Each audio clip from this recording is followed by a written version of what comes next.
अरविंद केजरीवाल आणि राघव चड्ढा यांच्यातले मतभेद आता विकोपाला पोहोचलेत। आपचे खासदार राघव चड्ढा यांची हकालपट्टी करण्यात आली।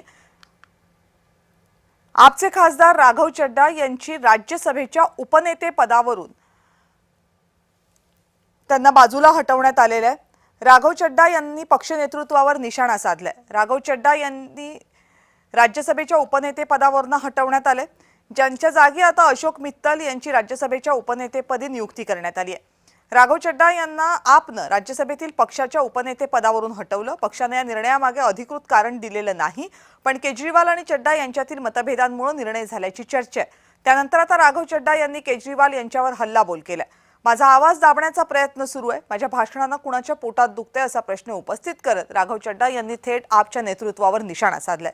मेरी खामोशी को मेरी हार मत समझना अशा शब्दात राघव चड्ढा यांनी केजरीवालांवर निशाणा साधलाय। मैं तो जब बात करता हूं देश के आम आदमी की बात करता हूं। एयरपोर्ट पर मिल रहे महंगे खाने की बात रखी, जोमैटो ब्लिंकिट के डिलीवरी राइडर्स की प्रॉब्लम रखी, खाने में मिलावट का मुद्दा उठाया, टोल प्लाजा लूट से लेकर बैंक चार्जेस लूट की बात करी, यहाँ तक कि मिडिल क्लास पे टैक्स के बोझ से लेकर कंटेंट क्रिएटर्स पर स्ट्राइक क्यों करी जाती है, टेलीकॉम कंपनियां कैसे 12 महीने में 13 बार हमसे रिचार्ज कराती हैं, डेटा रोल ओवर नहीं देती हैं, रिचार्ज खत्म होने के बाद इनकमिंग रोक देती है, तमाम इश्यूज मैंने सदन में उठाए। और ये मुद्दे उठाने के बाद देश के आम आदमी का तो फायदा हुआ, लेकिन इससे आम आदमी पार्टी का क्या नुकसान हुआ? भला कोई मुझे बोलने से क्यों रोकना चाहेगा?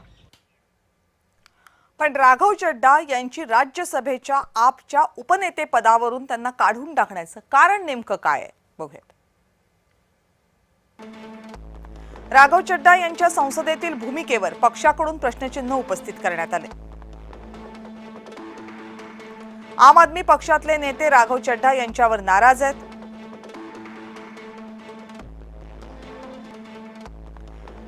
राघव स्वतःचा पीआर करत असल्याचा नेत्यांचा आरोप आहे।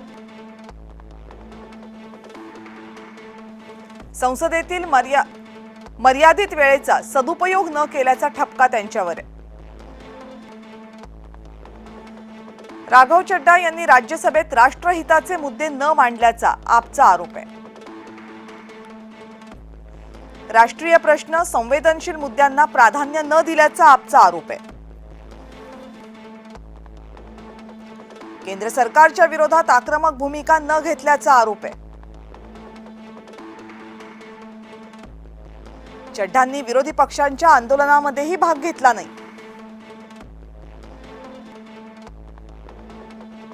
आपच्या नेत्यांवर कारवाई होत असताना राघव चड्ढा हे परदेशात होते। संकट काळात पक्षासोबत उभं न राहिल्याचा आपचा आरोप आहे।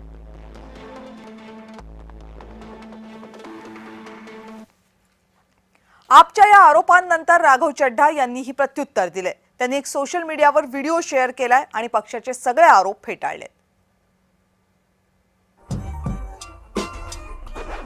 आज मुझे ये कहने में बिल्कुल भी गुरेज नहीं है that sir we in India today pay taxes like England to get services like Somalia। हम जहां चांद पर पहुंच गए, यूपीआई से गोलगप्पे खरीद रहे हैं, लेकिन हमारी सरकारी बैंकिंग व्यवस्था 80-90 के दशक से बाहर नहीं आ पा रही है। Remove tax on disability pension on armed forces. Sir मेरा चौथा सुझाव जो माननीय वित्त मंत्री जी के लिए है वो ये है कि legalize virtual digital assets as an asset class. देश का मतदाता अपने नेताओं को हायर कर सकता है तो वो नेताओं को फायर करने की शक्ति भी उसे मिलनी चाहिए। बढ़ती महंगाई घटती कमाई, यानी कि हमारी आमदनी उस दर पे नहीं बढ़ रही जिस दर पे भारत की महंगाई बढ़ रही है। कि इस देश में 90% एयर ट्रैवल 2 एयरलाइंस के पास, यानी कि एक हमने डुओपोली क्रिएट कर दी कि वो मनचाहे दाम पे मनचाही सर्विसेज देंगे, क्योंकि कोई कंपटीशन ही नहीं है, कोई प्रतिस्पर्धा नहीं है। Point of order.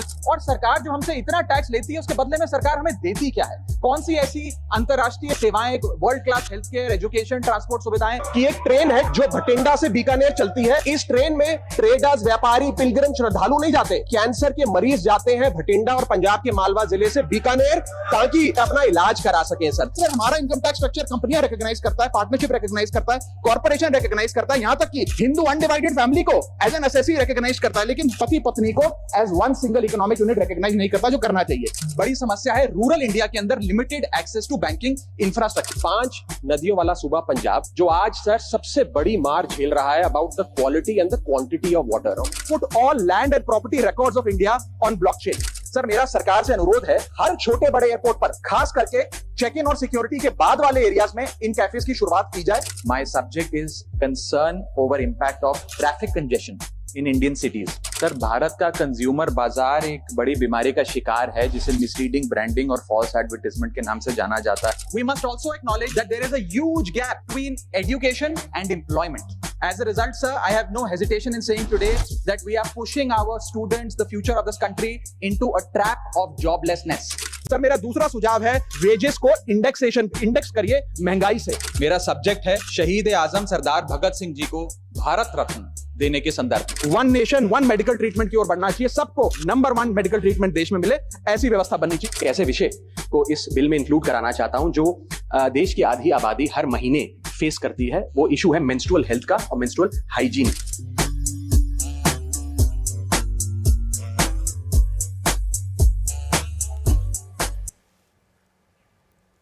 आणि या बातम्यांसह जय विशेषमध्ये वेळ झाली इथेच थांबण्याची। पाहत रहा जय महाराष्ट्र।